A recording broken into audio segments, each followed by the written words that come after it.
Rated T for teen.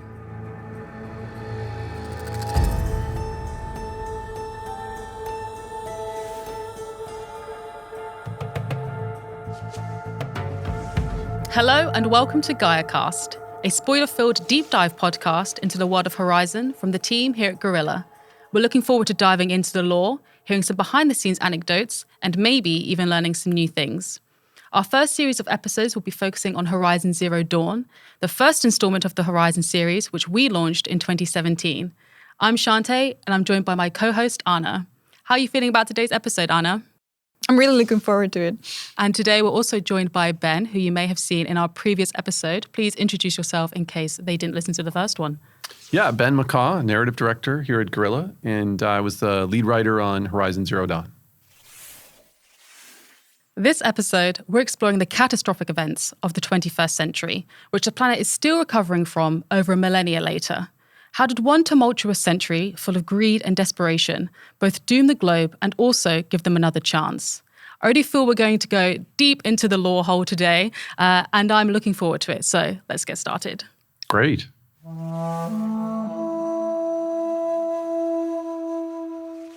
So when it came to writing such a deep and rich backstory for Horizon Zero Dawn, how did the team approach creating it? Well, I mean, for one thing, we really wanted to do something different. One thing we did not want to do was sort of have the Terminator version of the 21st century. This is the sort of completely skull-encrusted robotic wasteland that we've seen in a lot of different post-apocalyptic movies and TV shows and books. We wanted to do something different. But more importantly, it had to explain how the world of Horizon came to be, the world that you're going to see in the game. And to that end, we really had to focus on the machines. We had to create a convincing 21st century future, past, or whatever you want to call it, that explained why the machines became the dominant technology of the 21st century and also became the dominant technology of Zero Dawn, and ultimately to explain the machines that Aloy sees and fights in the game. Could you give a quick overview of some of the events that happened in the 21st century that had an effect on the future? Sure. I mean, in the end, it kind of boils down to these two really big things. One is a kind of environmental collapse, and that's definitely associated with climate change, but it's also a whole series of environmental and economic problems. And that leads to a kind of situation, especially in the 2030s, where things are just falling apart. And people are dying in huge numbers. And then there's this period that we call the clawback. It starts in the 2040s, and largely through machine technology that Faro Automated Solutions and Elizabeth Sobeck play a big role in, there is kind of this environmental remediation, this kind of coming back from the brink of complete collapse. Yeah. The other huge development in the 21st century that relates directly to the game and all the things you see in the game is the dominance of machine technology. So it starts with the clawback, but then it pivots into military machines. And this becomes a huge feature in our view of the 2050s and 2060s, where corporations basically control fleets of machines and are using them competitively to acquire resources. Yeah. And so those two things really are the biggest factors in our view of the 21st century. The environmental collapse, the clawback, those things together, and then the rise of a kind of militarized, automated world. And speaking of the clawback decade, it's something that I'm actually particularly interested in. It sounds like just a really cool piece of lore. Why did Ted Faro go about creating that environmentally friendly line of robots? Well, the one thing you can always be sure of with Ted Faro is that there's greed involved, right? So Ted is someone who knows how to spot the best possible business opportunity. And when the world is kind of falling apart in the late 2020s and the early 2030s and throughout the 2030s, it becomes clear that corporations have a lot of things that they need to do in order to be part of the market to save the world. And he quickly gloms onto that, where he knows that they need to start building machines that can service that need. And that's really also where Elizabeth Sobeck comes in, because she's this brilliant young scientist that kind of comes into his company. She's got a lot of ideas and proposals about that. And he's like, great, this is great, because we can simultaneously kind of have this like PR situation where we're helping to save the world, but also making tons of money in the process. And that's always at the forefront of his mind. Are you saying that, he wasn't particularly interested in saving the world, or was he more focused on the money side of it? I think in the 2030s, if Ted Faro thought that he could become the most powerful man in the world by selling pizza, that's what he would have done, right? Like that's his personality. But it happens to coincide with something that does do good for the world. And that's all the better for him, because when it succeeds, or largely succeeds, he's perfectly happy to take the credit. And we have, kind of data points where he's literally called, I kind of used to think of this in terms of like the sort of Time magazine's person of the year, but he becomes sort of like the guy who saved the world in the media. And that's sort of ridiculous in a way, because obviously that's not something one person could do, but his company does play a huge role in it. Yeah. So what was the purpose of the Naysay Doom cult and Harriet Choi, and how did they impact the events throughout the rest of the 21st century? So one of the things we wanted to do with the backstory is just make sure we constantly were on point in terms of how machines became the dominant technology, not just for the 21st century, but for Zero Dawn. Mm-hmm. And so for people that this is a pretty obscure lore point, but like for people that don't know what Naysay Doom is, it is a group, one could call them a death cult or maybe a terrorist group, that unleashes a kind of genetic virus on a bunch of world capitals in the 2030s, I think in 2039. And this kills millions of people, but the effect that it has is a lot of regulation and clamping down on genetic testing. So another similar event that we have in the backstory is an event that happens shortly thereafter in 2041 in Indonesia, where there is a nanotech accident. And what happens there is a kind of replication error with nanotech starts giving people respiratory infections. And this ultimately infects thousands and thousands of people. And that also means that there are additional rules and regulations and a kind of slowdown of the nanotech phase of the technology sector.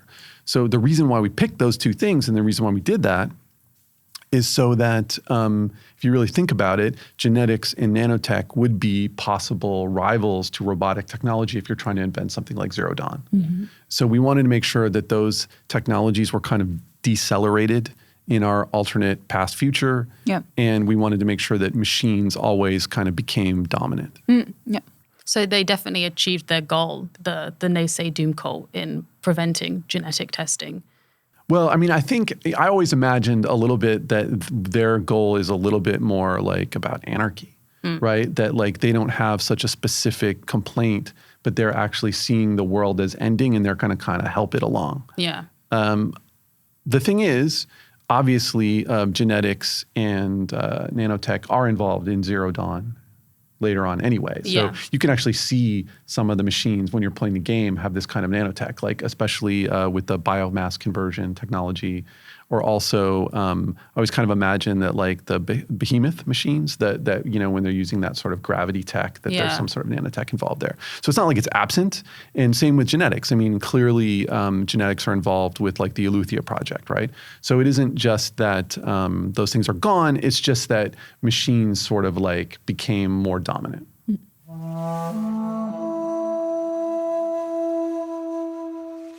Okay, Ben. First words that come to mind when I say Ted Faro and Elizabeth Sobeck. Yeah, I mean, I think it's life and death, right? So like Elizabeth definitely represents, the kind of possibilities of life and the saving of life and the sort of moral and ethical sacrifices you have to make to do that.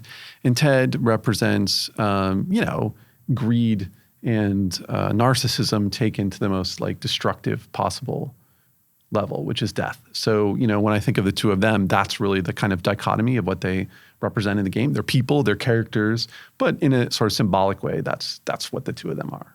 And going off of that, Elizabeth's Miriam technology soon became the global leader for green robots. Before she was working on Project Zero Dawn, what were her intentions in the Horizon universe? What were her life goals? Well, I think this is like touched upon at the very end of the game when you get that kind of like her reminiscing about her own mother and this moment in her past where her mother kind of pointed out that like, everything you need to do is in the service of life. And Elizabeth never forgets that. And when she's working for Faro, it seems like that's part of the goal, right? Yeah. I mean, regardless of what she may think of Ted Faro or other executives at Faro or whatever else they're doing in other markets, her feeling is that she's helping and that the world is becoming a better place because of her efforts and because of the company's efforts. And that's undeniably true up until 2050 or so, or maybe a little bit before. But they play a huge role in the clawback of sort of environmental collapse. But when Ted Faro kind of pivots his company to military technology, she's out, right? That creates a kind of blow up between them and something they never really get over because that's, the service of death. Yeah. So Ted Faro's actions during this time sent repercussions throughout the whole Horizon universe. And we kind of see him as a really evil character now. But what was he like before everything? Like, what were his motivations? I mean, so obviously Ted's a villain, right? And like, we're not supposed to like Ted. Mm-hmm. But I do think there are a couple things that are important about Ted, which is one of them is that he could be very charming, right? Like Ted is someone that's like, maybe you would get a little bit of your skin crawling a little bit if you hung out with him, but he could joke around. He could kind of like get you to talk. Like, so he's not like, he doesn't just come off as this like complete jerk. The other thing is we wanted to make sure that Ted Faro is actually really smart. So there are moments in the game where he has a kind of slightly buffoonish quality because, we're seeing him caught completely flat-footed where kind of everything's his fault. But the reality is you have to be really good at something to become the world's first trillionaire, right? And I think Ted's superpower is he's kind of the world's greatest salesman, right? And he's also someone who can spot opportunities at just the right moment. And he does that with the clawback era, with environmental machines. He does that. With military machines better than anyone. But also probably before that, we have this little bit of lore that like his first one of his first big successes were these like personal servitor robots, right? So this is like an opportunity. Who doesn't want their own personal robotic butler, right? So he sees opportunities. The problem ultimately becomes he doesn't see the risks. Mm-hmm. I can hear the community now. They're going to be on that subreddit talking about how you like Ted Faro. I stand up for all the villains. It's like, they're fun to write. Ted's fun to write for sure because he's kind of loathsome. I mean, that's part of what makes him fun. But, even a character like Helis is fun to write in a certain sense, course, right? Yeah. So I'll stand up for the antagonists a little bit. Yeah. And going into it, like how the way that a player like gets exposed to these kind of story points, like how does the team decide where these data points are placed in the world? And like, are there many that are cut from the story as well, maybe? Yeah, I mean, it's a whole process. So when we were designing the data points, one of the things we would think about a lot is how they represent a fictional version of the future, science fictional version of the future. But that had to be very specific. So we eventually came up with this term that I like to call the delta, and delta means change or deviation. And that deviation comes from the present, the future, and the sort of like horizon version of the future. So for instance, like in a data point, we don't want it to be about something that just sounds like it happened today. Yeah. Right? We want it to sound futuristic. Mm-hmm. But it can't just be any version of futuristic. It needs to be the horizon flavor of futuristic. And that flavor, to me, is it needs to revolve around machines, if possible. I mean, that's always a good thing. It needs to revolve around something like holograms, which are obviously like a huge part of the alt future of the 21st century. Yeah. But also, it needs to have a kind of spirit to it. So just to give you an example, like on the more sort of pernicious side, you've got the idea that corporations started to have fleets of military machines. Mm-hmm. And we kind of wanted this to have an almost absurd quality. So one example is that they start fighting over essentially pieces of territory or lots that are filled with resources. So a good example would be two companies that harvest fruit might fight over a territory where you can grow a lot of bananas. And so they'd literally send military machines in to secure that territory, and then other companies would send in their military machines, and a company like Faro would profit off of both sides. Right? Yeah. So there's a kind of absurdity to that we really enjoyed, and we took that absurdity to another level. And this is what I kind of mean by Delta and making it Horizon, is that then we thought, well, could that be an esport? Because really drones are automated machines. So why couldn't you just get someone to remotely pilot it? And if you could do that, then you can make a game out of it. Yeah. And you could start betting on the outcome, and you could have it be publicly, broadcast and all those things. So that is where, okay, that feels like Horizon. That feels like it's got just the right mix of history and corporate warfare, but also a little bit of a sense of humor, to a point. It's also kind of tragic. It's kind of tragic in a way. And then the other thing we wanted to do with the data points was to make sure that there is some emotional heft to some of them. So in those things that I just mentioned, like machines and holograms and things like that, there's if you really look in there, there's a story of someone's first love. Yeah. Or there's a story of someone saying goodbye to a loved one. Yeah. And those are things that we really wanted. The human element. The human element, and also we wanted to make that Horizon because one of the key themes of Horizon is that love is passed down through generations. Yeah. That it isn't just about a science fictional world that was destroyed.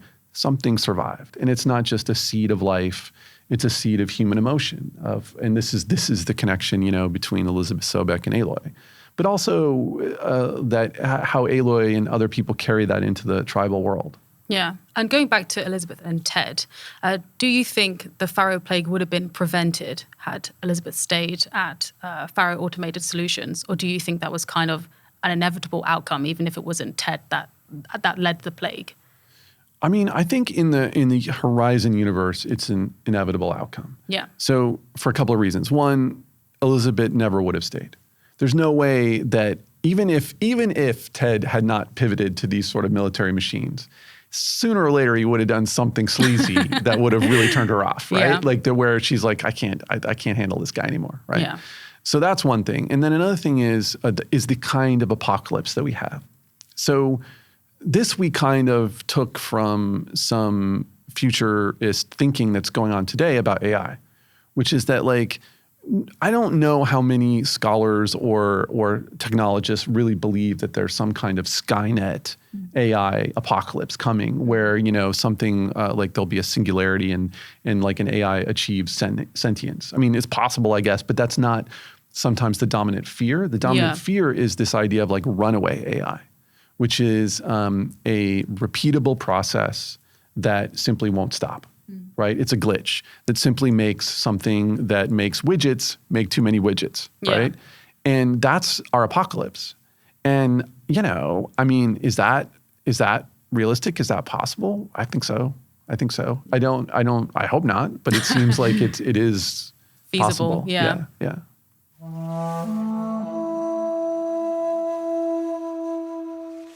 At some point, multiple countries decided to go fully automated military. How did this affect how prepared humans were to fight the machines? Yeah, obviously it had a huge effect. So just to kind of run it back a little bit, in our fictional universe, machines become the dominant way that people fight in the 21st century, and that really comes through corporations. Yeah. So we wanted to make sure that we were cutting the bonds of control over the machines at multiple levels to make the kind of robotic apocalypse make sense. So that meant that we wanted to sever the machines from the control of militaries, from governments, and ultimately put them in the hands of corporations, because corporations are kind of free agents. Yeah. There's no sense of security there that someone responsible is necessarily in charge of those machines. It's just different corporations that have different goals. So this meant that we wanted to take humans out of the equation earlier in the backstory. Yeah. So starting in the 2050s, the last human soldiers are shipping out across the world. And there's a lot of good elements to that, because it means that fewer lives are being lost when there are these kind of corporate conflicts, right? Yeah. It's machines versus machines. So it's not like a lot of people objected to this at first, although of course there would have been some that saw the dangers. Yeah. So when the glitch happens and one of the Faro robot swarms goes out of control, it catches humans completely flat-footed in terms of their ability to fight back. And it creates a lot of cool stories because it's like they have to figure out what to do. They have to kind of like get military programs back up and running again. They have to just learn how to fight extremely dangerous machines with less, right? Just less of everything. Yeah. And also, it just had some cool elements. Like we were able to come up with this idea that there was units that were drafted back in, and that's like the Wreck and Recalls, which is one of the military units that winds up fighting the machines in our fictional war, which is like they were soldiers, right, that have been out of commission for years and then are brought back to fight these machines. Yeah.